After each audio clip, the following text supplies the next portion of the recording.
This episode of the Dorking Out Show is sponsored by Doc Brown's Blacksmithing, the home of quality horse and ox shoeing, ironworking, and repairing carriages of all kind, on the corner of Main Street near City Hall in beautiful downtown Hill Valley. And the letter B, because you can't spell bigly without B. Bigly. It's a perfectly cromulent word. Houston, flight is go. Mila, let's go. STM.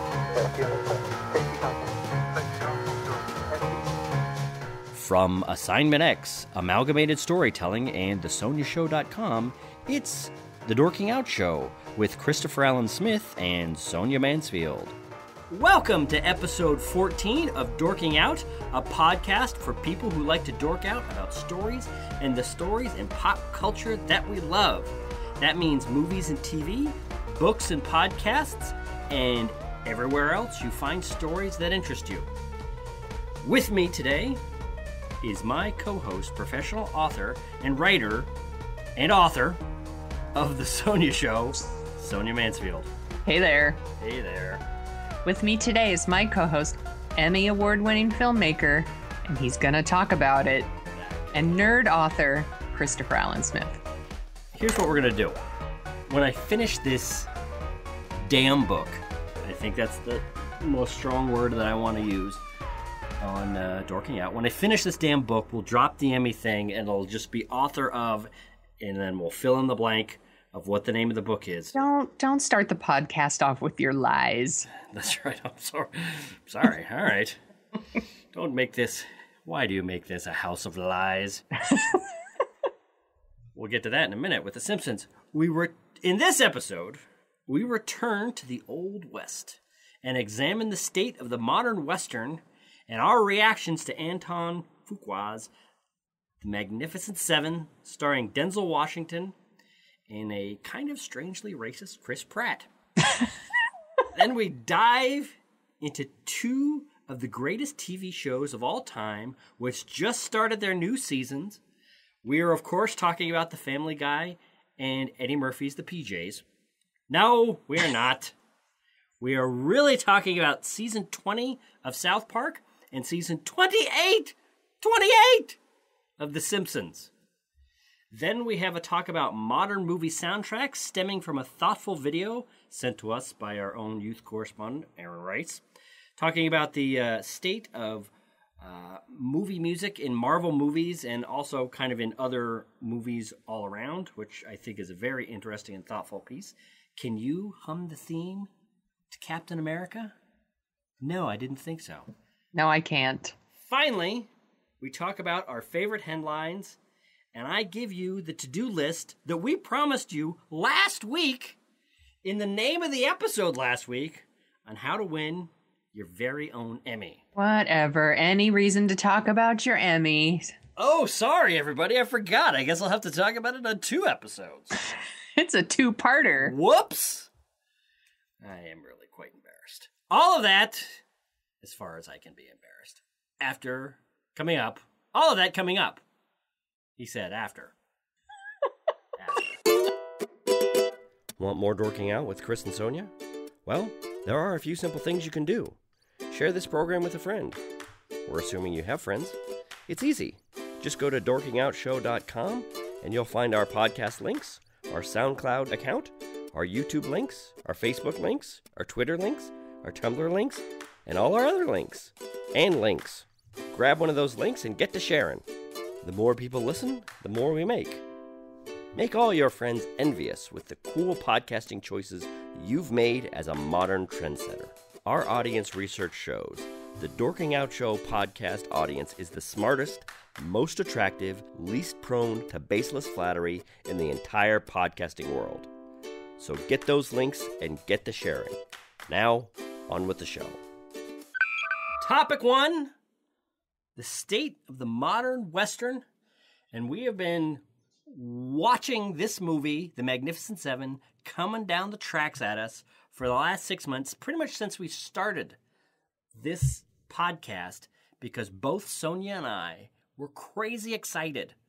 1, for this particular movie. 2, for seeing Denzel Washington as a cowboy, and 3, because both of us love cowboy boots. We love cowboy boots, and we love Westerns, and any chance to talk about boots or Westerns, we will jump right on. Sonia Mansfield. Yes. You did a ridiculous amount of research this weekend. Not only did you watch the new Magnificent Seven. Yes. Not only did you watch the original Magnificent Seven. Yes. Starring Yul Brynner, Steve McQueen, and some other people. Yes. And 5 other guys. Yeah. If my math is correct. At least. And don't check his math. That's right. But you also watched Akira Kurosawa's original Seven Samurai. Yes. Good Lord. I did. And I have to say, like, it didn't feel like homework. These are fun things to watch. That's right. So I saw the Magnificent Seven, the remake, on Friday afternoon. All right. And then I came home and watched the 1960 Magnificent Seven. And then on Saturday, I started Seven Samurai and finished it on Sunday because it's quite long. So after all of that, after watching 21 different heroes in the course of 3 days. Yes. What are your thoughts on, we'll go backwards in time. What are your thoughts on Anton Fuqua's Magnificent Seven? Okay, so I actually thought the remake, the one that just came out on Friday, was very entertaining. I thought it was really fun. And then I watched the 1960, and I was like, this movie's like a 7. Mm-hmm. And then I saw the original Magnificent Seven, and I was like, oh, this movie's fine. You know, I actually like the remake better. Mm-hmm. I don't know if that's a horrible thing to say or not. Maybe people will bash me in the comments. I actually like the remake better. Mm-hmm. And then I watched the Seven Samurai, and I was like, oh no, both of those are crap. What? Seven Samurai is really great. I'm sure it's great. It's classic. No, they're not crap. They're not crap. I'm kidding. But like, they are nowhere near as good as Seven Samurai. That's true. That's probably true. But I did enjoy the Magnificent Seven. I really like Westerns. You really like Westerns. And I appreciated what they did, giving it like a more ethnically diverse cast. Right. But they gave us a Hispanic character and I think he's Korean, a Korean character and a Native American character. But I don't know. I felt like they didn't give him a lot of personality. Right. Like it was just more of a gimmick than something that would give the movie any depth. Right. And I also thought Chris Pratt appeared to be in a different movie than everyone else. I noticed that. Did you got that too? And I think we'll get to that later because he seemed to be one of the. First off, I really liked it. I really enjoyed it. I think for me, especially over the last 30 years, 25 years, since the 80s, there's been kind of 2 kinds of Westerns. There's what we'll call the Wyatt Earp style Western, where they try to strip away all the mythology of what we knew from Westerns in the first big Western boom of Hollywood. You know, from pretty much the beginning of Hollywood till around 1980, 1985, they kind of made one kind of Western, which is, you know, Paleface rides into a wild land, tames it, and, you know, either fights with themselves or Indians or whatever. And then so you have the one kind where they try to, since 1990, you had the one kind where they kind of try to strip back all the mythology and get to what was the real West like? What was the real fight at the OK Corral like? Or with like Dances with Wolves? What was it really like when you're out on the plains and you're meeting Sioux Indians and that kind of stuff? What is that like? And they try to be authentic in the language and the rituals. They try to be respectful of Native Americans and kind of the non-white people in the West that were ignored through most of Hollywood history. Then you have the Tombstone treatment, which it's funny because it's the Wyatt Earp story told in 2 different ways. And the Tombstone is basically a modern cartoon version, you know, kind of a modern version of the classic type of Hollywood Western, Yeah. where the hero's big and tough and, he doesn't do anything wrong, or he's really, outsized, and, women and Native Americans are kind of ignored. And it's just, the white man's coming and he's bringing the hell with him type of thing. Yeah, it's a fun movie. Right. It's a fun movie, With but like it's really, fun over Val Kilmer, Doc Holliday, stuff like that. It's right. Very entertaining movie. Very entertaining, very fun, which is why there are a lot of classic Westerns that I love, but they're kind of a cartoonized version of the West. I would put in the non-offensive category for this, I would definitely put Back to the Future 3. Back to the Future 3 goes back. It's almost like they didn't actually go back to 1885. They went back to some episode of Bonanza. And that's where Doc Brown actually went back in time. Somehow he went back in time and went into a television version of a Western town. Anyway, all of that to say, this movie, The Magnificent Seven, seems to kind of do both things. Yeah. It's much more diverse. It's much more, and it deals with that diversity in kind of a realistic way. There's a lot of, when Denzel Washington, who I'll let you in on a little secret, Sonia is African American. When he rides into some of these towns, that he is, no, go back and check.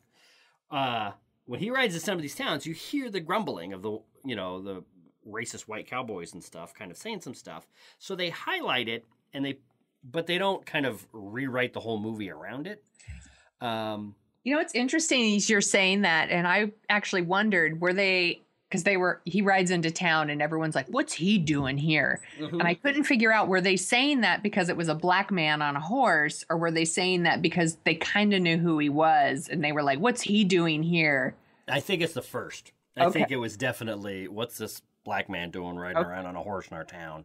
Because I kind of took it as they knew who he was. Maybe. I don't think they did, because he had to go through a huge, long process of introducing himself and all that and who he was. And it's funny, because there's a moment in the beginning of The Magnificent Seven where he kind of gives the speech that, oh my God, Hans Landa gives in Django Unchained. I know it's not Hans Landa. Where he goes into town, shoots a bunch of people, causes a bunch of trouble, and then the town and the sheriff come to confront him, and then he pulls out his papers and he gives this long explanation of who he is and how everything he's just done is legal. It was kind of strange to see nearly that entire scene at the beginning of this movie. Anyway, so there's that aspect, and in the treatment of the Native American character here, and in the treatment of, actually, you know what? It seemed to be kind of more realistic and acknowledging the real diversity within the Old West. But then, and now that I'm thinking it through and talking to you about it, there's just the total rock'em sock'em, two guys, pairing off in the town square and shooting it out kind of aspect. Like you can tell that everybody involved with this was really into classic Westerns and into the classic Western iconography. So it's almost like at certain points it just wanted to be an action movie, and then sometimes it wanted to be a little bit more realistic, and then they'd kind of get carried away and want to just have it be an action movie again. Yeah, that's the thing. I felt like there were two different movies going on. Right. And I don't know if Chris Pratt was in either of those movies. Exactly. That's the thing, is it's kind of in the previews, and I thought it would kind of be a little explain and tell me if I'm missing something. In the movie, when Denzel Washington shows up and he's got one of the Magnificent Seven guys has joined the team, who's a Mexican American, and Chris Pratt says, "Oh, great, now we have a Mexican."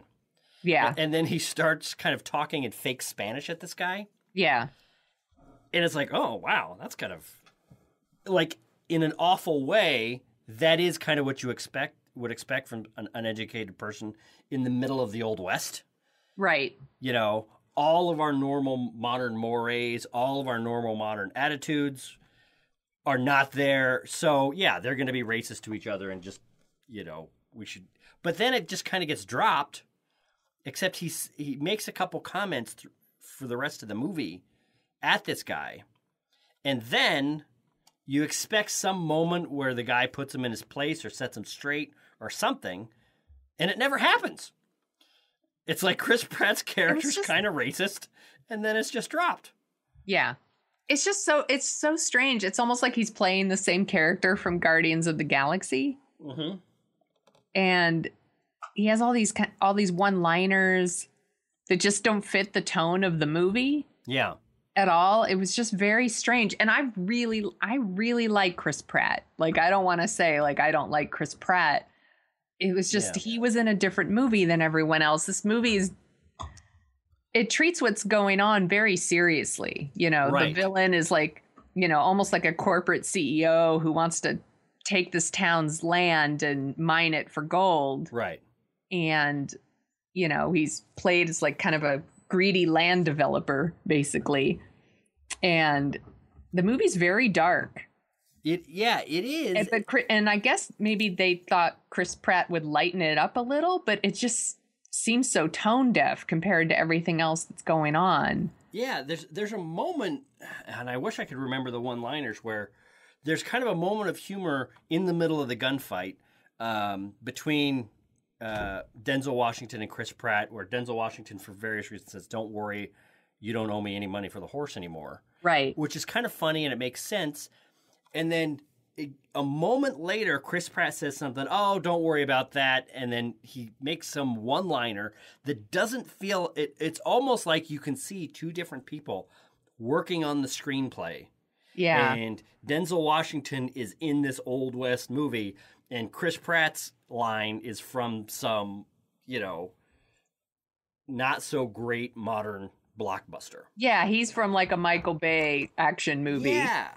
But it's never, having said all this, it's still a lot of fun. It's still really interesting. It's still, it made a chunk of money this weekend, so I'm hoping that we're going to be getting more Westerns.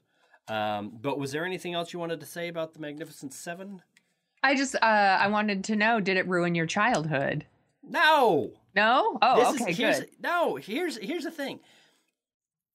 Remake, and I think we've talked about this before, but we'll talk about it again. Remake anything you want. Right.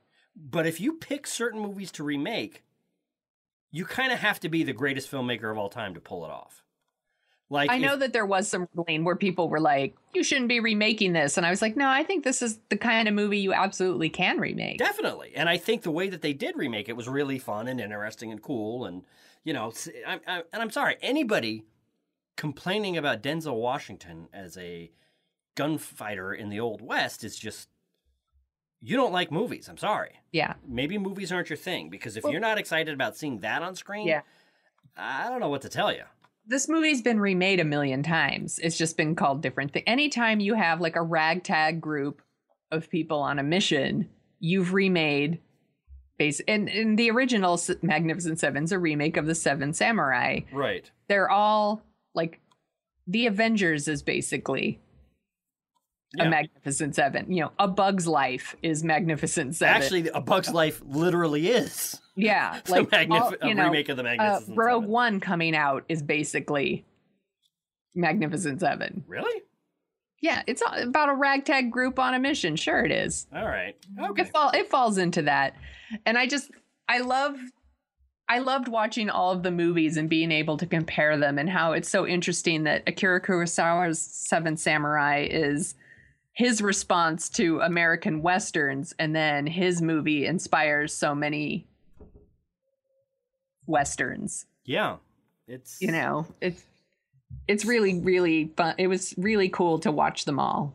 And I thought the remake was very entertaining. I would probably still give it a 7. Yeah, I definitely, and we're not doing this to be funny. No, I'm not doing it to be funny. Because frankly, it's not that funny. But yeah, I would give The Magnificent Seven a 7 on a scale of 1 to 10. It's a really fun, really enjoyable, somewhat flawed, but nothing too bad. Yeah, it's not movie. A perfect movie by any means. Oh, that's what I wanted. I meant to get back to this. tell me what you think of this, and then we'll kind of move on to the larger topic of Westerns in general. The Native American Comanche, I think I might be getting my movie. I just saw Hell or High Water, and there was a Comanche plot point in that. So I might be mixing up my Native American I'm jealous that you characters. saw that. That's a good movie. That's actually a good Western, kind of. Because it's, I really wanted to see that. But anyway, in the basically the good Indian, working with Denzel Washington, seems to kind of be authentic and kind of be, with the face paint and all that stuff. Looks like, is really authentic, and apparently they hired some Native American experts or consultants to make sure that they were actually doing everything correctly and authentically. Then on the bad guys, there's another Native American who looks like one of those kind of Italian played Indians from back in the 50s. When they wouldn't even hire Native Americans, they would just hire some Italians, put some makeup on them, and then, all right, there you go. It's almost like they had the old version of how Hollywood treated Native Americans and the new version of how Hollywood treated Native Americans. I should have looked that up. I didn't know. Fighting against each other. And there's a moment where and it's kind of funny. It's kind of like, and I think they've done this. It's like where you have a team of, like 5 guys and 1 girl going against a bad guy team of 5 guys and 1 girl. Yeah. And it always ends up that the 2 girls fight. Yes. It's the one of the good guys never takes out the bad female, or vice versa. Yes.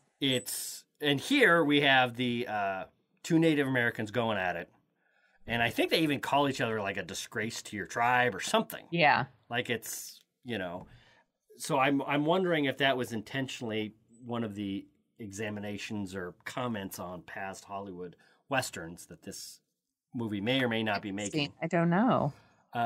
But having said all that, having chewed over the Magnificent Seven, it's good. Go see it.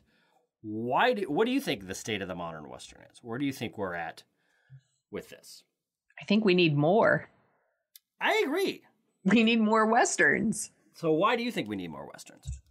Because they're good. No, they're not all good. I mean, sometimes bad ones come out. I just think there's so much there. There's still so many stories to tell, especially when, like you were talking about how the Westerns they used to make and how, I don't know, Hollywood they are. Especially, I mean, if you watch the original Magnificent Seven from 1960, it's so Hollywood. Right.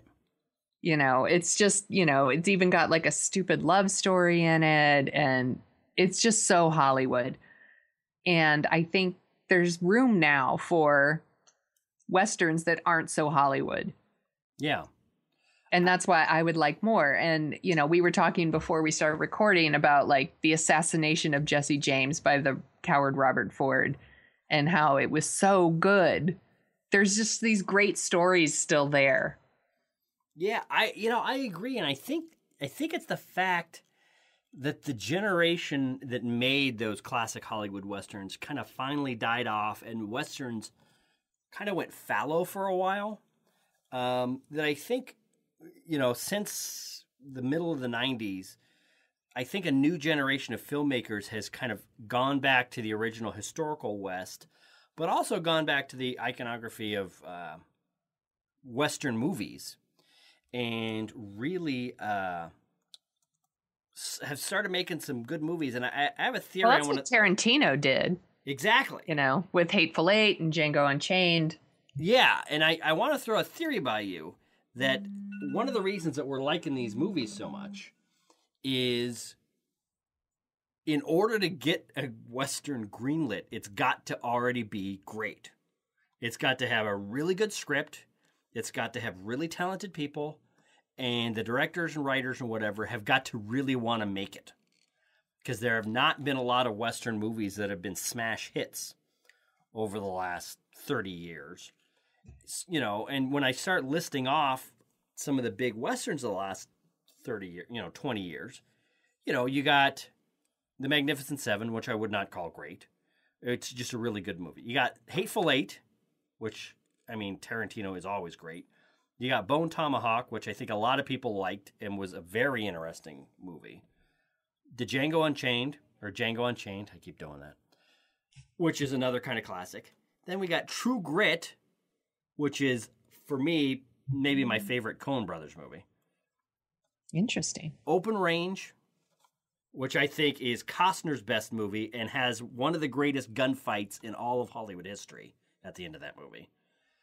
Then you got 3:10 to Yuma, Unforgiven. You got a hell of a lot. Most of the big Hollywood westerns that have come out in the last 30 years have been either good or great all-time movies. And I think you forgot The Quick and the Dead. Well, I was cherry picking my data, so I didn't want to. I didn't want to blemish it. But do you like Quick and the Dead? I actually really do. Okay, all right. I tried to watch it because of this theory. I said, you know what? I'm going to go back and watch that. You didn't like it? It was all right. It was. I still like it. I'm suspecting. I just don't like Sam Raimi that much. I know. He's definitely not. Well, this podcast was fun while we had it. That's right. He's definitely not a Tim Burton class phony. That at some point we're going to talk about Tim Burton, and I'm going to go off for half an hour. That's going to be fun. I look forward to that one. I think Sam Raimi is one of those. He's like an old band that you and I might know. They might be Giants. Oh, I like them too. I love them in theory. I like the idea. I really like the vibe. But when I get down and listen to it, or with Sam Raimi movies, get down and watch them, they're fine. They're all right. They got their moments. I really love Evil Dead 3. But his major movies, I didn't really love any of his Spider-Man movies. That's crazy. Spider-Man 2 is really good. Spider-Man 2 is really good. Spider-Man 1 is meh. The Dead is really good. I think it's really fun. I enjoyed it. I like Sharon Stone in it. I think Gene Hackman is really fun as the bad guy. I mean, he is just chewing on all of their scenery. I really like it, actually. Cool. It's a bit of a guilty pleasure. All right. Well, tell us, if you're listening at this point, what your guys' favorite Westerns are. Now that I guess we're wrapping the podcast up. I guess this is the last episode. By the way, I wouldn't say that The Quick and the Dead is my favorite Western, but... No, that's not true. It's, of course, Unforgiven, right? No, it's A Million Ways to Die in the West with Seth MacFarlane. What? No, I'm kidding. Right. No, Unforgiven is way up there. I really like Stagecoach. Yeah. 1989 Stagecoach. Yeah. Last summer I watched The Searchers for the first time. Really like The Searchers.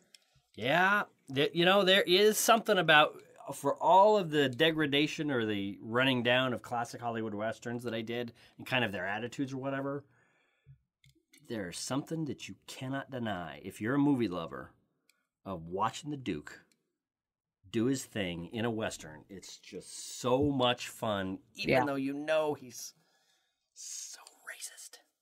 Yeah. But especially in The Searchers, if I remember correctly. Yes. But that was the whole point. Yeah. So it's a really good movie. It's a fantastic movie. So, The Magnificent Seven, we give it a 7. No, I still give it a 7. On to the next topic. Columbia Broadcasting System and its affiliated stations present... Topic 2, we take some time to examine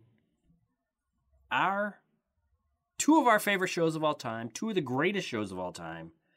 I think it's going to be interesting when we have a discussion about which one is greatest. But we are talking, of course, about The Simpsons, which kicked off its 28th season last night, and South Park, which kicked off its 20th season a couple weeks ago. Sonia Mansfield. Yes. Talk to me. We were roommates briefly in college. Yes. And we must have watched the percentage of that TV was on. 30% of the time must have been some form of The Simpsons coming out of that television. Oh, for sure. I mean, that was like the night The Simpsons was on was like the night I told people, like, I had it permanently off from work. That's right. You know, I didn't have a class. Like, I was like, The Simpsons are on. I'm not going to work. That's ridiculous. That's right. So what do you make of season 28 of The Simpsons? I think it's crazy that people who were born the year it started are going to be in their 30s. That's right. Soon. That's crazy. That's right. A long time. I just listened to another podcast, the Kick-Ass News podcast, and they had an interview with Al Jean, the current executive producer of The Simpsons. The Simpsons is the longest-running television show that's not Meet the Press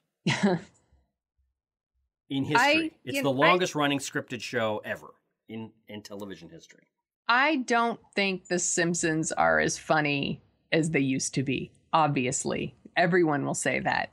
But I still love The Simpsons. I don't necessarily watch it every week like I used to, but I still love it. It's comforting. I like that it's always on.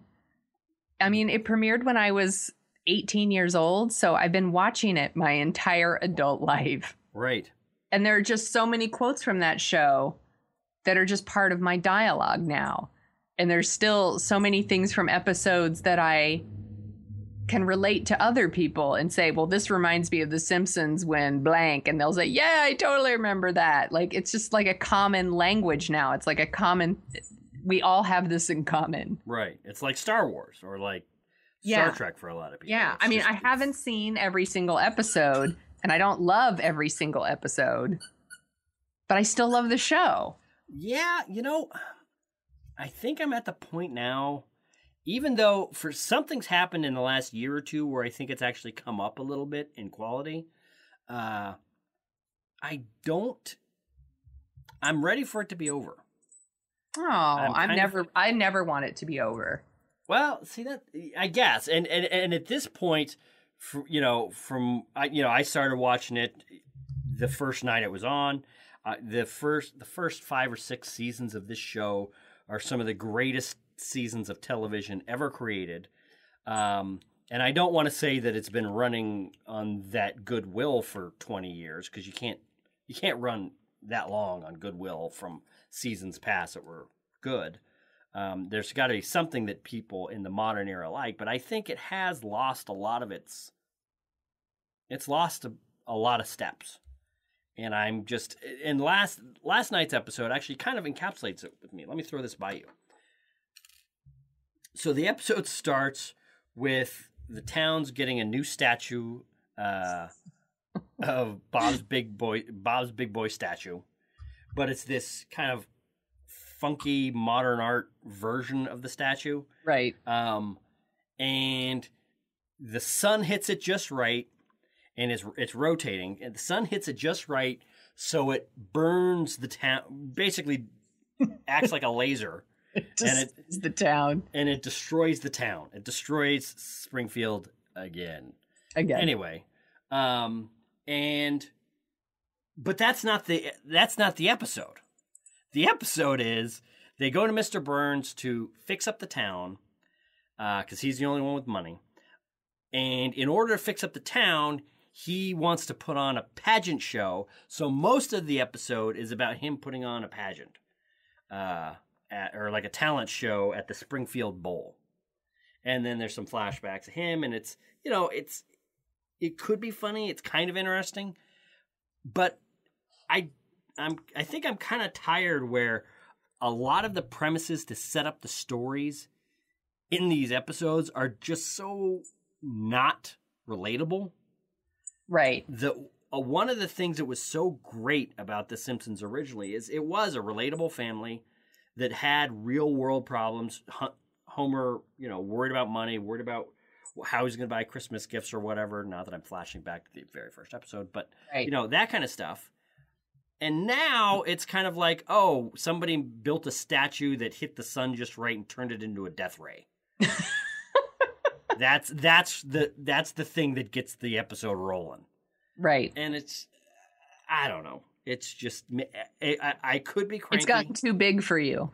It's gotten too big. Well, and they actually did, it's funny, because South Park made this kind of a meme several years ago, which is Simpsons did it first. Yeah.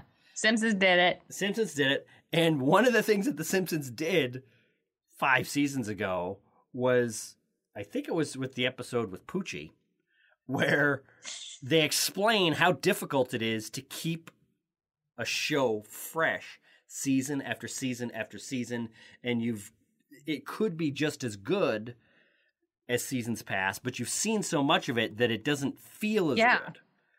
Which maybe is true, but I don't know. So you're saying they need a Poochie? No, that's right. No, I'm just saying they've done everything.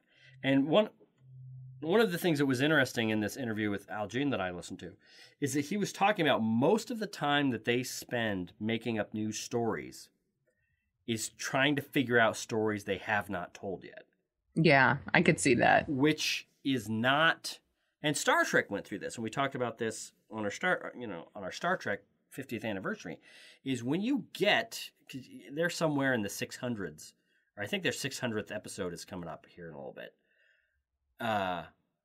When you get to that number, Star Trek got up to 750 or something, I think, roughly. When you have that many episodes with a premise of, like with The Simpsons, a family lives in a small town with crazy people.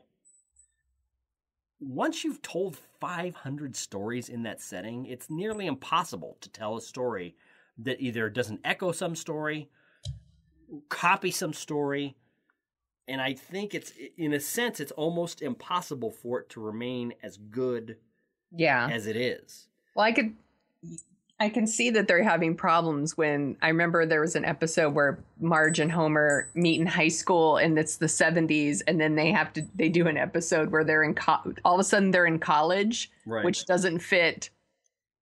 They did an episode where they're in college and it's the 90s. That's right. And and Homer starts a grunge band, and I was like, well, that doesn't work because right.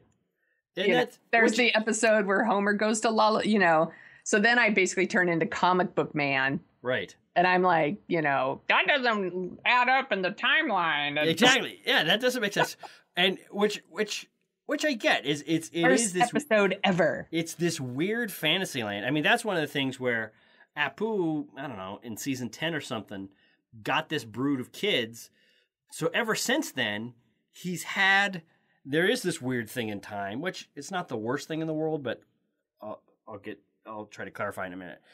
So Apu has this, and his wife have, 8 kids because of in vitro fertilization, I think. And he's had, the first 10 seasons, he didn't have any kids. Then he gets married, and now he has these kids. Meanwhile, Bart and Lisa are still in the same school year that they were in the very first episode. Ned Flanders has had two wives. Yeah. Both of whom appeared as ghosts in last night's episode. Yeah. And so, if you want to look at it like that, in one school year, Ned's wife was killed. He got remarried. His new wife died. Yeah. And then, So, when you start looking at the timeline or looking at whatever, it just becomes kind of disorienting and whatever, which is fine if it's still funny and still engaging and still whatever. But I think, at least for me, The Simpsons is never really laugh out loud nuts funny anymore. It's just like, that's kind of funny. I feel like the Halloween ones are really funny still. Yeah, that's true. I'm wondering. There was a Halloween one a couple years ago that my husband and I still quote to each other and laugh. What was that one? It's like a Great Pumpkin Charlie Brown spoof with like a giant pumpkin head that takes over their school, and It's just really funny. Cool. And like Nilsson like takes some other like pumpkins. It's like a giant pumpkin head, you know, running around, and it's like eating people and stuff like that. And Nelson takes like some other pumpkins and he holds a knife to it and he's like, I'm gonna kill these pumpkins if you come any closer. And he's like, that's a yellow pumpkin. I don't care about those. Everyone hates yellow pumpkins. And Nelson's like, you're racist. Yeah, all right. See, that's funny. It just made me laugh, and we still talk about it. So that's a yellow pumpkin. That well, yeah. So I mean, so you want the Simpsons to go on for as long as it can go, is that right? I do, because I just like that it's always on. Yeah. All right. But I will freely admit that when I watch it now, new episodes, I'm like, oh, it's not as funny as it used to be. Now, all right. So we've talked about the Simpsons and how it doesn't really evolve, and we could be wrong, and God knows. Send us your tweets. Send us your emails. Hey, before we move on, light us on fire. Yeah. What's your favorite episode of all time? I think it might be Monorail. It's either Monorail or Who Shot Mr. Burns. Yeah, those are awesome ones. So, I mean, it's let me think. Monorail. Yeah, well, that's what's sad is a lot of my favorite ones. There's something that Phil Hartman brought to this show.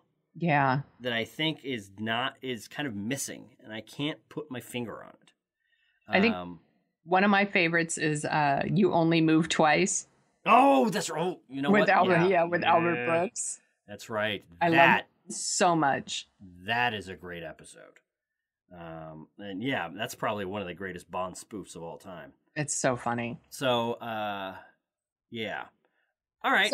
So a show like South Park, I mean, it really owes all of its success to a show like The Simpsons that really paved its way. It does, but let me ask you this. For my money, so in the popular mind, The Simpsons was pretty good in the first season. Second season through sixth season were, all-time great shows. 6 through 10 were still really good, still pretty good, but starting to go down. And then like 12 through 23, 24 were just like a dark era. And then over the last couple years, one episode in 3 would be pretty good. The South Park, however, for my money, is getting better and better and better and better. I would agree with that. South Park, there's something with the way they're treating the characters with they have it's almost like a Saturday Night Live. The production that they do is nuts. They'll write a script, animate it, get it all done in 1 week. The way that they've set up their animation style and their animation workflow. I've read that they work on this show until they'll deliver it like the day it's going to air. Yeah, I've read that they'll deliver it like an hour before it's supposed to air. And it's just like, there's your episode. See you later. And I think that it's, one, allowed them to be very topical and very on point, and really, it almost kind of does the job that Saturday Night Live does sometimes, where it's like something nuts happens in the news. South Park is in the middle of their season. I can't wait to see what they do next Wednesday. And today's Friday, because they can whip it around and go nuts, and the joking that they've done about political correctness in the last season and this season. But, that's the thing about this show is it truly is, and I think we've talked about this when we were talking about offensive comedy, it is an equal opportunity offender. It goes after the left, it goes after the right, it goes after dumbness wherever it finds it. So it goes after the politically correct attitudes of everyone. I think in the popular imagination, it's, when people talk about political correctness, they talk about, people on the left scolding people on the right or in the middle about what they should say or shouldn't say or how they should talk about certain things. South Park goes after everybody. It will gore people on the right gore people on the left. It's just unbelievably funny, unbelievably good. It's so crazy to me how this show has evolved from basically, hey, here's a bunch of fourth graders that use profanity and make fart jokes, to a show that addresses like really important issues about politics and pop culture and world events. Yeah. In a way that like, no, I just don't think there's any other show doing what they're doing. I mean, last season they did political correctness, right, gentrification, yeah, and transgender issues. That's right. That's the thing. You know what? And it was thank you hilarious. It like last season was so funny and smart. Oh, that is it. That is the perfect thing. The Bruce Caitlyn Jenner thread through last season, was so wrong. Because for a lot of people that might not know, or maybe you do, maybe you don't, and we usually don't talk about gossip on this podcast, but it's pertinent here. So in the midst of transitioning from Bruce to Caitlyn Jenner, Bruce Jenner ran over somebody and killed them. And in South Park, I think in every episode that Caitlyn Jenner appears in, she's running over people. Yes. Left and right. Yeah, Mr. Garrett becomes some sort of Trump-like figure running for president, and Caitlyn Jenner is like on the campaign somehow because she's his running mate. That's right. She's his running mate. So, oh God, it's so funny. And I just think now we don't have the Daily Show anymore. We don't have Colbert. Well, I mean, we still have the Daily Show. Let me rephrase that. Well, yeah. We don't have Jon Stewart. And we don't have the Colbert Report, and I'm so glad that we still have South Park. That's what it is. And that's I agree 100%. And I'm sure Comedy Central's really glad they still have South Park. Good, they better be. That's the thing about the Caitlyn Jenner is they're able, and that's what's great about South Park, is they're able to have 1 or 2 or 3 or 4 comedic and political ideas in their head at the same time. Which is, if you want to transition to being a woman and that's your authentic path, great. But if you run people over and don't get punished for it, we're gonna make fun of you for that. Or if you transition and then you turn right around and espouse the greatness of a guy like Trump and pretend like the hostility towards the transgender community that comes from the Republican Party is not a real factor in politics, we're going to call you on that. Yeah. So it and then at the same time, they're beating up on Caitlyn Jenner and the right, the ridiculousness of the right. They're having PC Principal, that's actually the name, imposing all these crazy PC rules on South Park, elementary school. That's just, oh my God, it's so fun. And I think that's the thing that's, one of the things that's so amazing about it is a couple years ago, there was the Imagination Land episode, which I've always had a fantasy of if you could somehow, and that they eventually kind of did it, if you could somehow get the rights to all of these characters, it would be fun to put them all in one place and play with them. And they got it. They had Wonder Woman, Gandalf, Luke Skywalker. Right.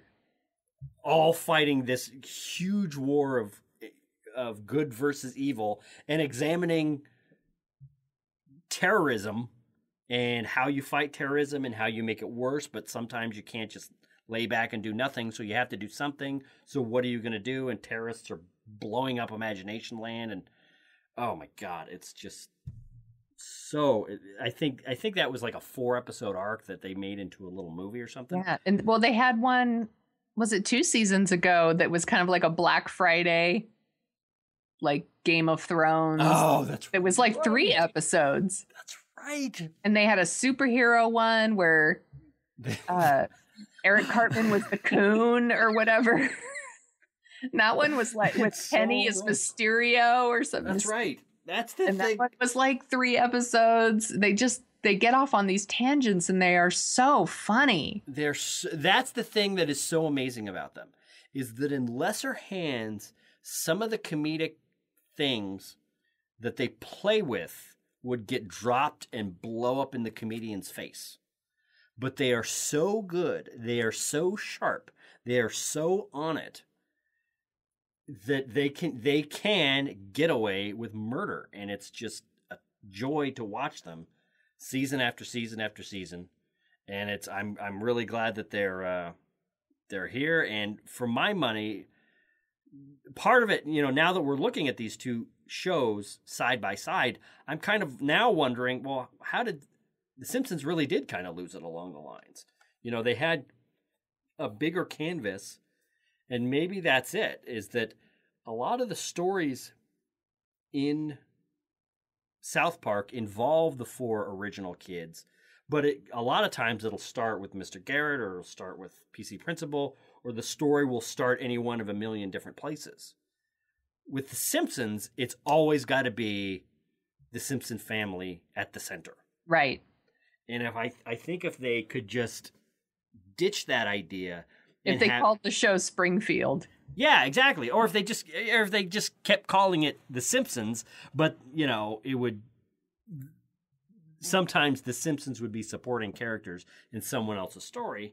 That would free up a lot of the humor and make things, they go to a lot of ridiculous extremes just to explain, kind of like the statue, the death ray statue that I talked about earlier. They go to a lot of ridiculous extremes just to get the story rolling and explain how the Simpsons are now connected up with Mr. Burns today. And it's really Mr. Burns' story, but we have to spend the first 7 minutes explaining how the Simpsons go from where they are to being his assistant. Something. And it's just, yeah. And South Park just doesn't bother with that. Yeah, South Park just cuts to the chase, and it's just, it is a master. Trey Parker and Matt Stone are a master at every level of comedy. Fart jokes, stupid scatological stuff, really smart wordplay, really sophisticated satire, really ridiculous. We talk about Springfield being destroyed. I think South Park might be the most destroyed city in pop culture, from the different monsters or demons or. Well, and they could do something that is almost kind of serious. Yeah. Like there was one a couple seasons ago where Stan starts to get kind of, well, I think he turns 10. Mm-hmm. So then he becomes more jaded. That's what I was trying to say. He becomes more jaded, and he goes to the movies, and like every preview is like, oh, that's right. Do you remember? And it had this really sad ending. That's right. With like his parents splitting up, and like, oh my God, that's right. And it had this kind of sad music. It was really sad. All right. And serious about like what it means to not be a kid anymore, and losing like that innocence and becoming more jaded. And it was really thoughtful in this show that also, had a bunch of like fart jokes and that's right. On this show that made famous a character that was a talking piece of poo. Yes. So, having examined The Simpsons and South Park, I guess I'm falling down on thank God South Park's returned. The Simpsons, I guess I'll check in on it every now and then. What say you, Mansfield? That's pretty much exactly what I do. I feel like I watch The Simpsons every once in a while, but South Park for me is can't miss. Cool. All right. Now that we've settled that, now that we're finished with our status check on South Park and The Simpsons, we're moving on to all of movie music.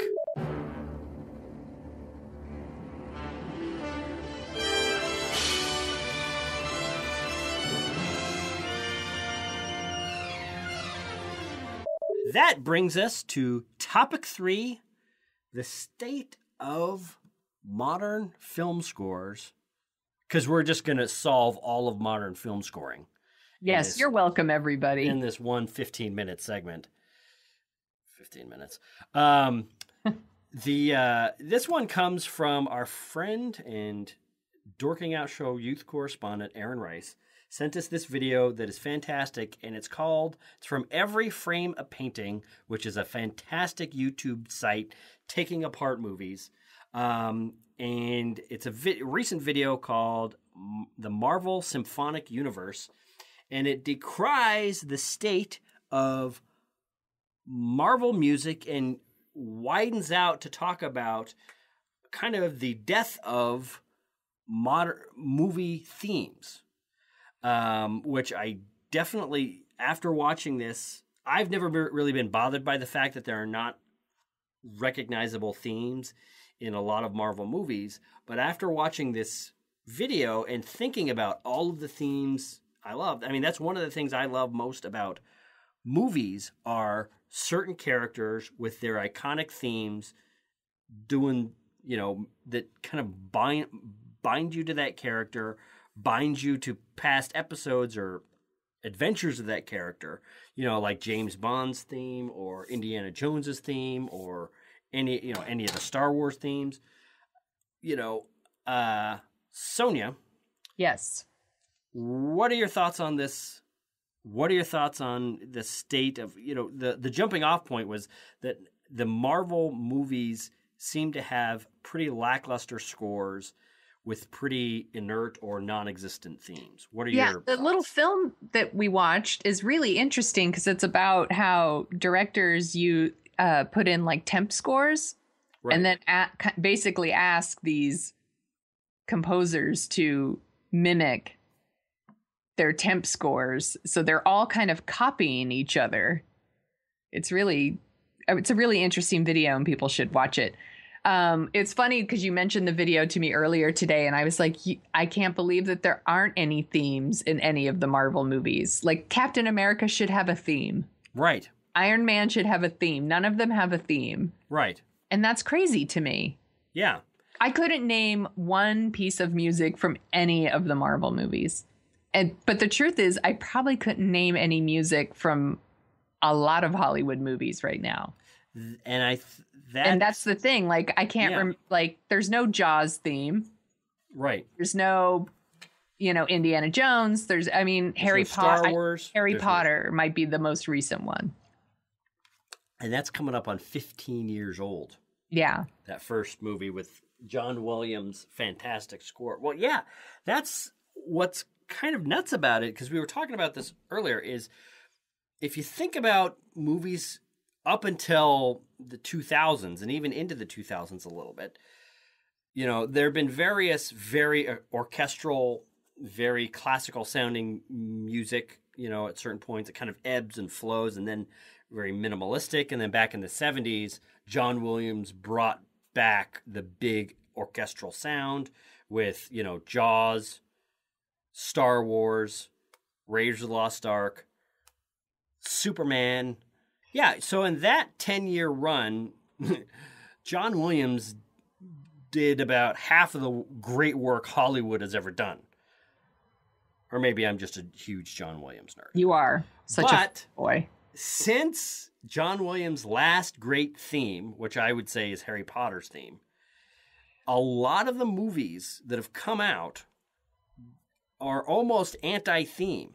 If you compare his Superman theme to the Man of Steel soundtrack, it's almost like the Man of Steel doesn't even have a soundtrack.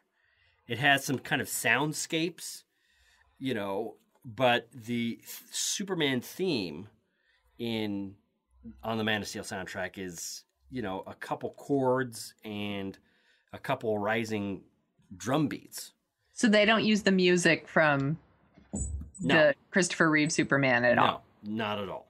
Which is fine. They're trying to do something new. They're trying to do something different. I get it. But it's almost like they decided to have kind of an anti-theme. There is no recognizable section of music there. Yeah, it's funny that we were just talking about the Magnificent Seven earlier because it has such a memorable theme. And they never used it in the movie until the closing credits. That's right. Which is interesting because I think one of the great ways that movie themes have been used in semi-recent years was with 2006's Casino Royale. James Bond has one of the most recognizable and coolest themes in all of movie history, and they didn't use it throughout the entire movie until the very end, until he kind of became James Bond, and then hearing it kick in at that moment, at the end of that movie, was just like one of the coolest uses of music ever. There's a feeling that comes through with the character paired with the right kind of music. And, you know, I would also blame one of my favorite movies of all time. Well, one of my favorite movie series of all time, the Dark Knight series, Christopher Nolan's 3 Batman movies. Can you... I can think of technically what's Batman's theme in that movie, but it's... I cannot. Exactly. It's a couple very subtle hits. Is it Bat Dance by Prince? It is not Bat Dance. Okay, then no, I don't know it. Perhaps that is what killed the modern movie. How dare you? You know, I'll say it. Prince made a lot of classic music, but Bat Dance is awful. I love Bat Dance. It's awful. Anyway, so yeah, there seems to be this trend in modern movies. Like I can't recognize, you know, there was no recognizable theme in Batman versus Superman. There's no recognizable theme in, I would say, any of the Marvel movies. And you're right. One of the things that this Every Frame a Painting video talks about was how directors, when they're using nonlinear editing tools, they're laying down their own music, they're cutting to tracks that they don't have the rights to, then they hand that music over to a composer and say, make it sound like this. So they can't really create themes, they can't really create unique music. They're trying to hit the same feeling, hit the same beats, hit the same big moments as these temp tracks that these directors lay down. And part of me is wondering, you know, these directors are smart guys. They know classic film characters need classic scores, classic recognizable things of music. That's one of the great things about movies. It takes sound, it takes music, and it takes image, and it takes character, and it puts them all together. And when all 4 of those things are hitting, it is unlike anything else in culture. And they're just losing it. Are you there? Yes, I'm here. No. I was letting you finish your thought. I'm sorry. Wow. So it's funny. I'm sorry. I was waiting for the score to kick in. Offline, Sonia and I have been having a conversation about how much I talk on this show. And I think we just hit a new low. Because I was trying to like be quiet, and part of it is I'm not going to blame myself for this one. I left you a huge, fat, silent spot for you to step in and say something, and you just I am left so me sorry. twisting in the wind, Mansfield. I am so sorry that you finally gave me a chance to speak and I didn't take it. Well, say something now. I don't feel like talking anymore. I don't really have anything else to say about this. I think it's a really interesting video and I think people should watch it. Honestly, it's just something I didn't really think about until I watched it. And then you're like, hey, yeah. That's right. So people, listeners, dorks, you should watch it. That's right. Watch it. You know what? If we're wrong, send us an email, send us a tweet, send us something with a track to a with a theme that you love. With a theme that you love. Because I was thinking about it. We were talking about Jason Bourne a couple weeks ago. Jason Bourne does not have a theme. He has, I think, the closing song from the first movie, I think they just start at the end, or they just close each movie with that song over and over. It's got a very distinctive kind of electronic violin-y music that I don't even remember. That's how good it was. That's right. So anyway, I think that's supposed to be Jason Bourne's theme or his little whatever, but it really doesn't work. So I think the only song I can remember from a movie anymore is "Everything Is Awesome" from the Lego Movie. That's right. So there's one great modern movie theme. you have that. So, well, I think we, mainly me, have talked this to death. On to our favorite headlines.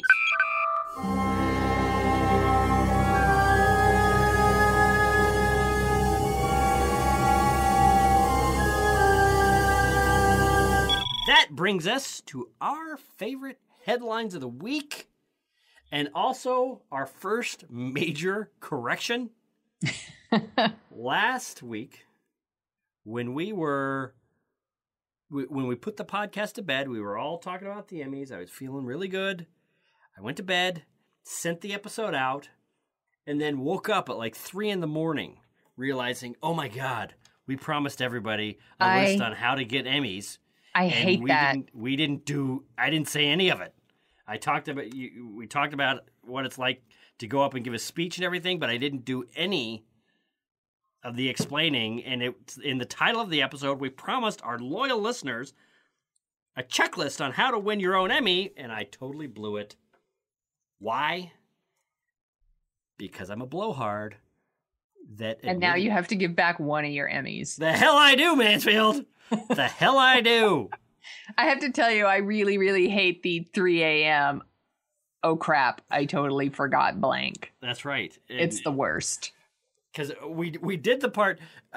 I talked to Sonia about this a couple weeks ago when we were planning on doing an episode on the Emmys, and it seemed like a logical point to talk about what it's like to win the Emmy and all that stuff. And I did the part of the episode that stroked my ego. Yes. But I totally forgot the part that would help other people. And you know what? I'm just going to have to eat it. That's so you. It is. We know this by now. I'm a blowhard. I like to yammer about a lot of stuff. I try to be a pretty modest person, but if I think like I know a lot about a certain subject, like pop culture or stories or video or making videos or whatever, I can get a massive ego. And what's great about admitting it here on this podcast is I don't think my wife listens to the podcast. So I could admit this free and clear from the danger that she will ever hear any of it. Because she talks about how I don't like to admit when I'm wrong. And usually that's true. And I'll admit that here too, because she also won't hear that. Anyway. Oh, we need to start a whole new segment. Where we just admit things because our spouses don't listen. Oh boy, yes, we're going to do that. All right, so in a moment, I'm going to give you my 9-point checklist on how you can win, how you really can win. These are really good, legitimate steps that you can take to get an Emmy. But first, Sonia Mansfield, yes, what is your favorite headline of the week? I don't think I'm going to win an Emmy for this pick. I think you might. I love this. Magnum PI is on track for a sequel at ABC. I love that they're doing a sequel. I do too. It's going to be Magnum PI's daughter running his private investigation firm. I think that's a great idea. Not a reboot. I love that it's a sequel. That's why it was my favorite. Yeah, no, I really like this. This is I think reboots and that kind of stuff, or not even reboots, sequels. I think this is what properties that want to take an old property and make it new again, I think they should take this tack. It's very interesting. Stephen Bochco has recently announced that he's starting up, or he's trying to get started LA Law again now. And there's some question about if it's going to be a sequel, and the events of LA Law happened in the 80s and 90s, and now we're in the 2010s. Well, they don't need to reboot that. They can just have all new characters. See, that's the thing. They can have all new characters, and then when you need them, you take the old lawyers, Corbin Bernstein's, and you just drop them in. Yeah. I would love to see those characters 30 years on. Right. And see what they're doing, especially the way the legal landscape has changed. I mean, LA Law, I think, went off before O.J. Simpson, before all those crazy trials in the 90s, before... I think you're right. Before the political trials in Washington or anything. Before Court TV. Before Court TV, before all of that stuff. Can you imagine? See, this is why I think you need to reboot stuff sometime or have sequels, because you take something that's a great engine for telling legal type stories and drop it right into, take that engine and put all of this new fuel into it. It would be fantastic. So, yeah, having Magnum PI return with his daughter, I'm going to go out on a limb, given that this is a network television show, and say his hot daughter. Way to go out on a limb. That's Way right. to take a risk. That's right. Oh no, it's his homely daughter. I'm sure it'll still be set in Hawaii, and there'll be lots of reasons for her to wear a bathing suit. So I'm sure it'll be hot. Exactly. That's what I'm. But strangely, she'll have his mustache. Oh, but it won't be on her face. Anyway. Hey-o. Hey-o. Now let's move on. And on that note, I'm sorry. All right. And on that note, let me put my blowharding to good use. for once. So, this is the secret. After winning an Emmy and after going through the process, I know a secret that most people don't know. Wait, you won an Emmy? I did. I probably should have mentioned it at some point on this show. It's the first time hearing about it. That's right. Here's the thing. Winning an Emmy is unbelievably easy. I would venture to bet that most people that make a living, a professional living making videos, could win an Emmy. Almost all of them. So, here's where we're at. Step one, and this part is a little bit like Steve Martin's 3 steps to become a millionaire. First. Step 1. Get $1 million. Get $1 million. I love that joke. It is a fantastic joke. Anyway, step 1 to getting your own Emmy, make a good video. Now, it can be on a lot of different subjects, and you'll have to kind of research a little bit about making the video. You can make a documentary. I think a documentary or an informational video or a public service video talking about a certain subject, interviewing people with emotional stories, and crafting that into a good video is not as hard as you think. And once you've done it, you are 80% of the way towards getting your own Emmy. Step 2, find out which region. We talked a little bit about this last week. So the Emmys are given out by the National Association of Television Arts and Sciences. There's the National Emmy body that gives out Primetime Emmy Awards. Then there's local bodies. I think there's like 10 or 15. Go to, I think it's Emmy.com or something, or National Association of Television Arts and Sciences. Find out what region you're in. Step 3, go to the website for that region and find out the rules and eligibility for your specific region. This is important because a lot of people just think that, getting an Emmy is just something happen. You make a video and something happens and it's lucky enough to get on TV and, XYZ, question mark, you get nominated. No, it's a contest. It's like any other contest. You get the rules, you read the rules, you follow the rules, and you're in. So, and also the rules will give you a lot of different, it will give you all of the categories. And this is important because if you make one video, you can probably enter it in a couple of categories. It's, kind of like how The Martian got into the Golden Globe category for comedies, and it won, is kind of what I'm thinking about here. I'm still laughing at The Martian. It was so funny. Well, it was, yeah, that's right. It must have been the great comedy then, because that's how it happened. Anyway, so you find out the best categories. And there are several categories that are very similar. I think for mine, I won in the best informational and instructional category, but then there's also one for best public service or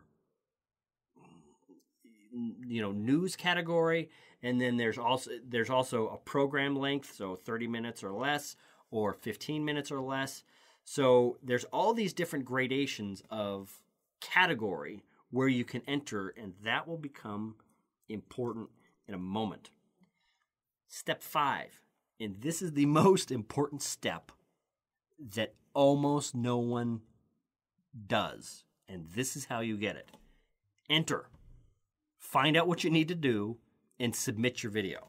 Nowadays, this is the dirty little secret with the Emmys. The Emmys has had to expand kind of what they do to online. So a lot of times, you don't even need to have your video go on television. You can just put it on YouTube, spread it around a little bit, and enter. If your intent is to show like a local subject, that's good enough to get in. And I learned all this because you think, oh, wow, why should I even bother entering the Emmys? There's millions of people are going to be trying and this and this and that. No. I live in Northern California. There are probably 6 or 7 television stations in Northern California in the region that I live in. When you enter, after you've entered, the Emmy organization, the San Francisco branch in my example, sends you a list of everybody that's entered. And what it's for is you're supposed to check your entry. You're supposed to check the spelling on your names. You're supposed to check the spellings of everything to make sure it's correct. It's kind of, you got to verify it and check it off, which is funny because I blew this step off twice. And either my name or my business name is misspelled on both of my Emmys. Maybe it's not really your Emmy. That's right. Anyway, the reason I say this is when I got that list back and looked, oh, I wonder who else in town entered. The NBC affiliate, the CBS affiliate, the ABC affiliate, the Fox affiliate, none of them. They each have daily news broadcasts. They each make shows. They each make public service shows. They make hundreds of hours of television a year. And they had not entered anything.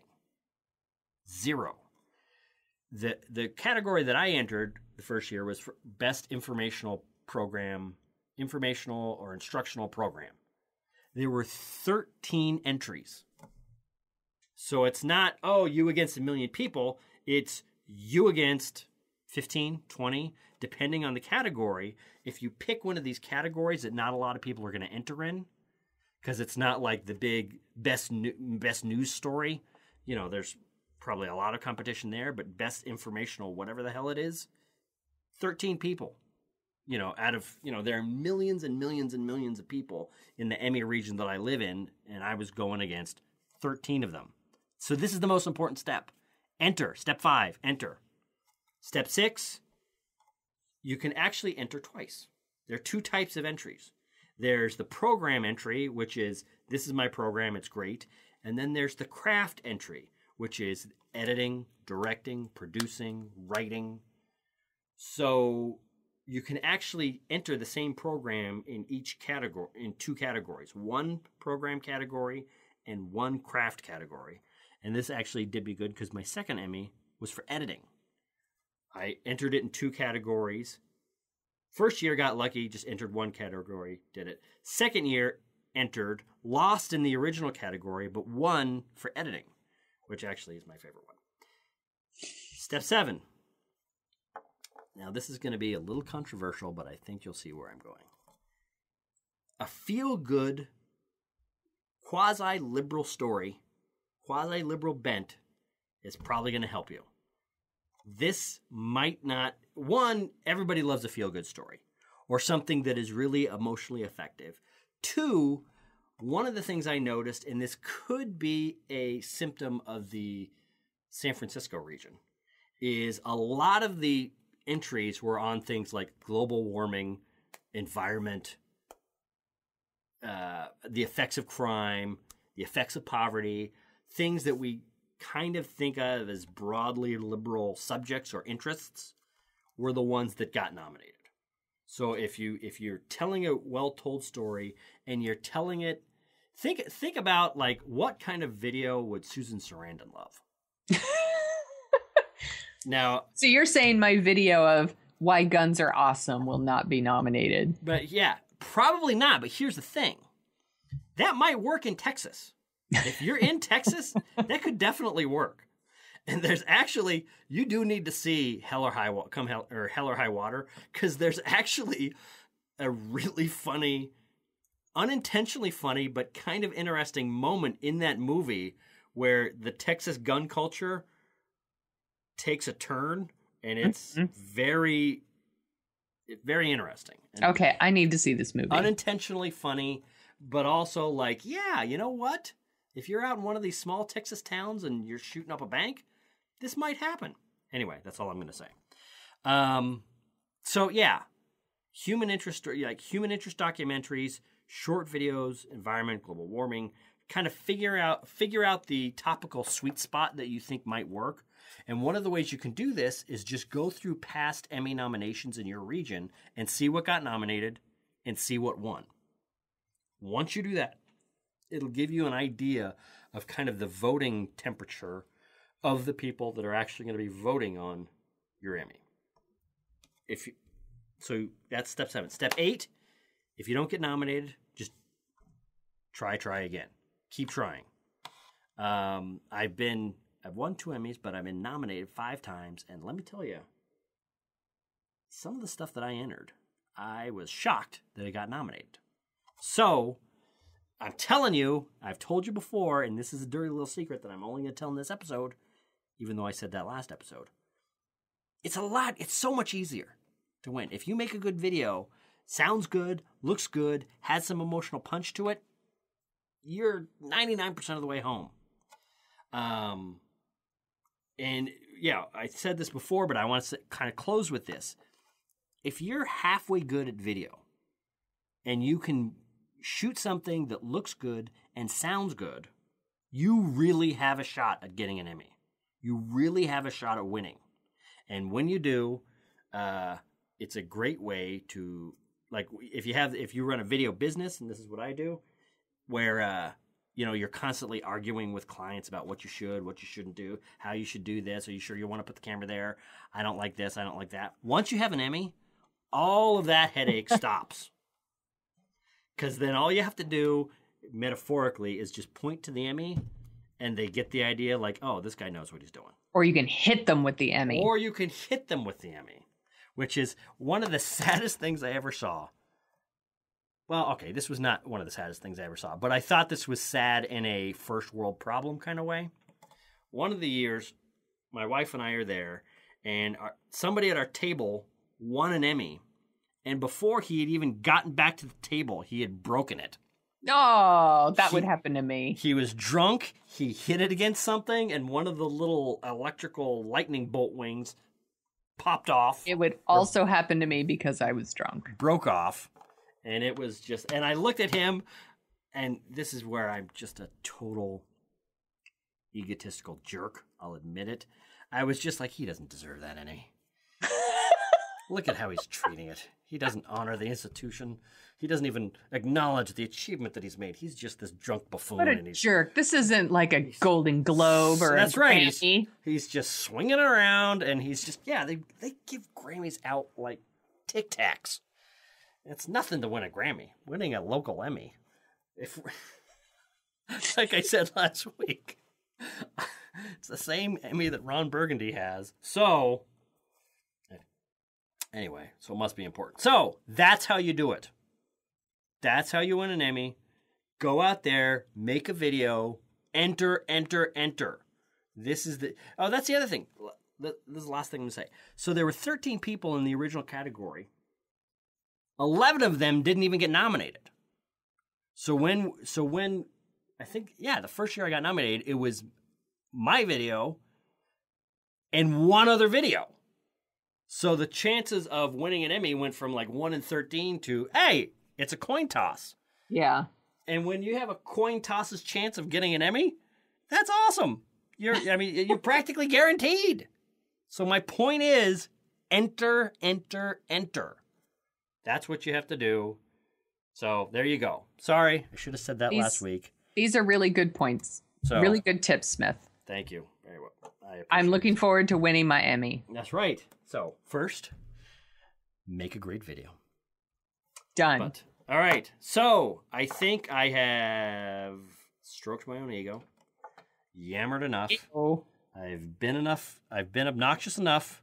Sonia Mansfield, is there anything that you would like to say to close out this episode of the Dorking Out Show podcast?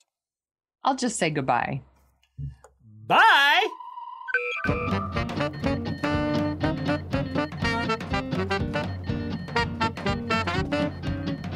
The Dorking Out Show is on Twitter at Dorking Out Show, where you can find Chris at Jet Jurgens and Sonia at The Sonia Show. You can read about Sonia's random adventures at thesoniashow.com and track the slow and creeping progress of Chris's novel and his other hijinks at jetjurgens.com. You can find out more about The Dorking Out Show at dorkingoutshow.com. While you're over there, you can support us by giving us a review on iTunes. We have a handy-dandy iTunes link to whisk you right back to 2007, where you can leave your review and 5-star rating in iTunes. We'd do it for your podcast. Want to dork out even more? Well, you can sign up for our newsletter, where you'll get all the headlines we use as fuel for the show. That's it for this week. Thanks for listening.